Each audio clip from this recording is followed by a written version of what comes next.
Beberapa hari belakangan ramai pemberitaan tentang kasus dugaan kebocoran data dari sistem jaringan Komisi Pemilihan Umum atau KPU. Kali ini pelaku peretasan dengan anonim Jimbo mengaku sudah mencuri ratusan juta data pribadi milik DPT. Lantas apa dampak potensial dari peretasan situs KPU ini? Kita bahas hal ini bersama dengan Pratama Persada, Ketua Lembaga Riset Keamanan Siber dari CISREC. Mas Pratama, selamat sore. Selamat sore Mbak Puspa. Sorry, rame ya, berisik ya. Baik, Mas Pratama, 2022 kita ingat ada dugaan Bjorka ya mencuri data penduduk dari website KPU juga sebanyak 105 juta. Sekarang ada lagi nih, Jimbo membobolnya 200 juta unique account dari DPT di KPU. Catatan Anda mengenai sistem siber dari KPU seperti apa? Kenapa mudah banget untuk diretas sistemnya? Ya, jadi sebenarnya datanya itu 252 juta data di KPU, tetapi ternyata banyak data-data yang kembar gitu. Setelah di cleansing, totalnya itu sekitar 204 juta 800 ribuan lah begitu. Jadi mirip dengan data DPT 2024. Nah, kami di CISREC sudah melakukan verifikasi data-data itu, ada sampel 500 ribu sampel gitu. Kita cek di sistemnya KPU dan ternyata memang valid gitu. Kita lihat ada yang di KPU Abu Dhabi, ada yang di TPS Abu Dhabi, TPS Singapura begitu, dengan lengkap dengan nomor TPS-nya begitu. Jadi sebenarnya kalau dari saya pribadi, saya melihat bahwa ini memang valid data DPT 2024 gitu. Tetapi untuk memastikannya memang KPU perlu melakukan digital forensik sehingga bisa diketahui data ini sebenarnya data yang diambil dari mana. Karena kalau kita lihat dari struktur datanya ya, kan kemarin Ketua KPU bilang bahwa KPU juga secara menurut undang-undang gitu juga memberikan share data DPT ini kepada stakeholder pemilu, termasuk partai politik, termasuk juga Bawaslu gitu. Tetapi yang saya ketahui data yang di-share oleh KPU tersebut bukan data yang full. Artinya apa? Nomor NIK, nomor KK-nya itu di masking, di bintang-bintang gitu. Nah, data sampel yang diberikan oleh si Jimbo ini semuanya full, nomor NIK, nomor KK full gitu. Kemudian formatnya juga format data yang dicuri dari database gitu. Jadi data yang sekarang ini dijual itu kalau bisa saya katakan ini data yang pasti diambil dari KPU-nya gitu, bukan dari stakeholder-nya. Nah, kemudian kemarin juga ada pernyataan bahwa ya yang nyimpen data DPT lengkap itu bukan hanya KPU pusat, tetapi juga di KPU daerah gitu. Nah, di KPU daerah itu yang data yang disimpan mereka hanya jumlah DPT di daerahnya masing-masing gitu. Jadi kalau untuk mendapatkan 204 juta data itu nggak mungkin diambil dari KPU daerah gitu. Artinya apa? Harus telusuri ini di KPU pusat itu di sebelah mananya ini bocornya gitu. Nah, tadi ketika ditanyakan kenapa kok sistemnya ini KPU ini kok selalu terjadi masalah ketika ada event pemilu begitu, pilkada dan lain-lain. Kalau menurut saya mungkin ini ya, ini kurang belajar begitu bahwa KPU itu adalah lembaga strategis yang menjadi incaran bukan hanya orang Indonesia gitu, hacker-hacker Indonesia, tapi juga hacker-hacker di seluruh dunia begitu. Perkembangan teknologi itu semakin meningkat, teknologi peretasan itu semakin meningkat begitu. Nah, ketika KPU tidak menempatkan keamanan cyber itu menjadi prioritas, akhirnya akan banyak celah-celah keamanan yang tidak termonitor, yang akhirnya menjadi celah gitu, pintu para hacker ini untuk masuk begitu. Nah, caranya bagaimana ya? Ada misalkan sistemnya ternyata nggak terlalu kuat, sistem monitornya nggak terlalu kuat. Yang saya dengar kemarin KPU masih belum bisa menemukan gitu informasi di sensor yang mereka pasang adanya peretasan. Kalau menurut saya agak aneh. Kenapa?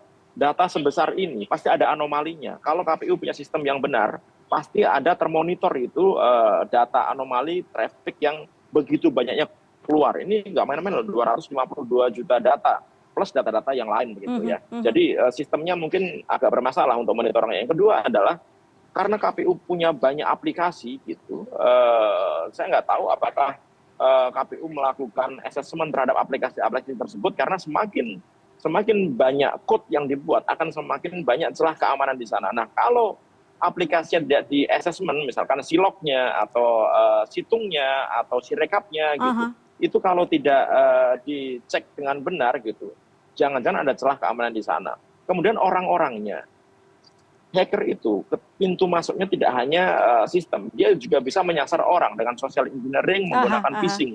Kalau orang-orang di KPU tidak terdidik untuk bisa melawan serangan phishing, karena biasanya itu menggunakan cara-cara yang berhubungan dengan sosial kita. Misalkan Mbak Puspa dapat email dari direktur CNN gitu kan, pasti pengen buka kan, ya kan. Nah ini sama nih, ketika kita tidak belajar, terima email dari orang yang kita percaya, kemudian kita klik, ternyata isinya malware. Begitu isi malware, dia bisa menginfeksi seluruh sistem yang ada di KPU yang bisa digunakan untuk si hacker ini bisa masuk gitu. Atau misalkan juga dari insider threat. Insider threat itu dari mana? Orang dalam gitu. Atau dari vendor, atau dari siapapun yang punya hubungan dengan KPU dan punya akses terhadap sistem KPU. Nah ini harus dicari. Kenapa harus dicari, Mbak Puspa? Karena si hacker ini biasanya kalau masuk ke dalam suatu sistem, dia nggak hanya mencuri saja, nggak selesai dengan mencuri. Dia biasanya akan meletakkan backdoor gitu, bentuknya malware gitu, yang disimpan, diumpetin sama dia, yang membuat dia ini nanti bisa keluar masuk suka-suka dia gitu. Nah, kalau KPU ini dengan tim yang sekarang dibentuk, BSSN, kemudian Cybercrime Mabes Polri, kemudian PIN, kemudian Kominfo, tidak bisa menemukan itu, bahaya. Kenapa? 2024 nanti ketika terjadi perhitungan hasil pemilu dan sistemnya masih ada celahnya, waduh, saya nggak kebayang ya kalau sampai datanya itu diganti gitu. Itu kemudian cacat dan lain-lain gitu. Pasti akan membuat gaduh gitu. Baik, artinya banyak sekali sebetulnya kemungkinan metode-metode yang dipergunakan oleh Jimbo ini, anonim Jimbo ini, untuk bisa mencuri masuk dari celah mana saja, dan ternyata BSSN, kemudian Kominfo, termasuk juga KPU belum bisa menganalisa celah mana yang dimasuki oleh hacker ini. Tapi kalau tadi Anda sedikit menyebutkan, Mas Pratama, sejauh mana kebocoran data ini kemudian dapat mempengaruhi integritas pemilihan umum dan kepercayaan publik terhadap lembaga pemilihan? Ya, yang pertama adalah data yang dicuri tersebut itu data-data valid gitu, sangat mudah digunakan untuk melakukan kampanye yang negatif. Maksudnya kampanye negatif apa? Kita ingat nggak di tahun 2016 ada kasus Cambridge Analytica di Amerika, pemilihan presiden Amerika saat itu, bagaimana perusahaan konsultan ini mencuri data dari Facebook, 61 juta data Facebook, kemudian digunakan untuk private campaigns. Dia mengirimkan kampanye-kampanye ke orang-orang yang memiliki data tersebut yang sudah di-profiling, sehingga iklannya itu sesuai dengan preferensi masing-masing orang. Sehingga ketika misalkan kita suka traveling gitu, nanti akan ada iklan nih, kamu pilih presiden nomor sekian, karena nanti kalau dia menang, nanti akan ada tiket murah untuk pergi-pergi berwisata, akan ada subsidi tiket wisata dan lain-lain gitu. Tentu saja orang akan berpikir bahwa ini presiden pilihan saya nih gitu. Padahal sebenarnya enggak gitu. Nah ini nanti bisa digunakan, apalagi ketika ini digabungkan dengan informasi-informasi data curian yang dulu-dulu dari PLN, BPJS Kesehatan, dari Telkom, dari Tokopedia, dari banyak yang sudah terjadi di Indonesia, itu akan menjadi data yang lengkap yang bisa digunakan untuk profiling orang-orang. Yang kedua, data ini juga bisa digunakan untuk melakukan penipuan. Gitu. Kenapa? Sekarang ini banyak sekali orang-orang melakukan modus-modus penipuan menggunakan internet. Nah, dari mana mereka punya data itu? Ya dari kebocoran data ini. Kemarin kita ingat kan ada 400 orang masyarakat kita yang gara-gara ngeklik APK undangan gitu, semua saldo rekeningnya terkuras.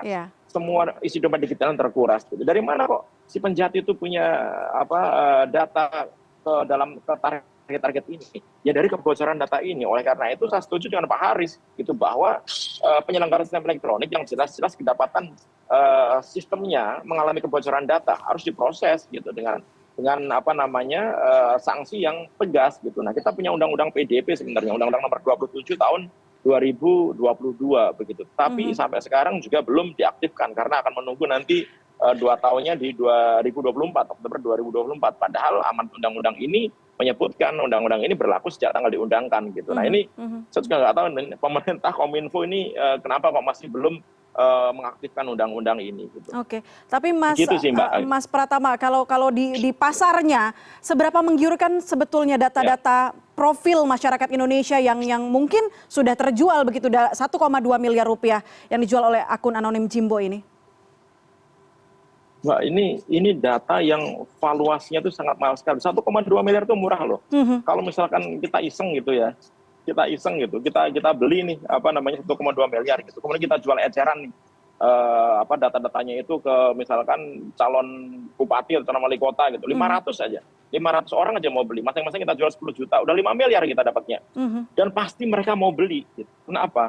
Karena ini enak banget dijadikan strategi pemenangan kampanye. Oke. Gitu. Karena kita bisa tahu orang mana di TPS mana, orang mana di TPS mana, orang ini di TPS ini berarti nggak usah diolah karena nggak mungkin kita menang, kita di TPS yang lain. Nah, orang ini harus kita banyak strateginya gara-gara ini gitu, ya kan? Nah, kemudian juga banyak orang-orang yang membutuhkan data-data orang Indonesia gitu. Dan ini akan dilahap pasti oleh orang-orang yang punya kepentingan dengan Indonesia gitu. Nah, kalau ditanya ada yang mau beli nggak? Banyak yang mau beli data-data seperti ini gitu. Setiap kebocoran data itu pasti ada yang beli, Mbak. Kalau nggak ada yang beli, Mbak, nggak akan ada tuh hacker-hacker yang nyuri data orang Indonesia kemudian dijual di marketplace jual beli data curian gitu. Ngapain bisa susah-susah dengan konsekuensi hukum tapi ternyata nggak laku gitu. Jadi artinya banyak sekali orang-orang yang memang mau beli data-data seperti ini. Oke, terakhir Mas Pratama, tadi kita sempat menghubungi pihak BSSN dan juga Kominfo, namun belum mendapatkan respon sampai saat ini untuk bergabung dalam dialog ini. Mungkin masih mengevaluasi begitu ya apa yang terjadi saat ini di KPU. Tapi apa langkah-langkah yang dapat diambil oleh Kemenkominfo, BSSN dan juga instansi terkait untuk mencegahlah serangan serupa di masa depan? Ya, kalau menurut saya langkah pertama adalah melakukan pemutusan akses terhadap semua sistem yang dicurigai dulu. Karena apa? Karena kalau nggak diputus, si hackernya masih punya akses ke dalam sistemnya KPU. Yang kedua, harus dilakukan audit forensik yang benar-benar menyeluruh begitu. Harus dicek benar dari mana si hackernya ini masuk, kemudian melakukan apa saja, data apa saja yang hilang begitu. Kemudian harus melakukan asesmen secara menyeluruh celah-celah pintu mana saja gitu yang masih terbuka yang nanti akan dimasukin oleh si hacker ini. Kemudian yang ketiga adalah melakukan perbaikan. Ini penting sekali melakukan perbaikan, penutupan celah-celah, melakukan perbaikan aplikasi dan lain-lain begitu. Kemudian juga perlulah memiliki admin yang cukup tangguh lah gitu. Saya sudah habis pikir ya, gimana ceritanya gitu. Ada pencurian data sebesar ini gitu, tapi kok adminnya nggak ngerti. Gitu. Kemudian juga proses untuk pengecekannya lama.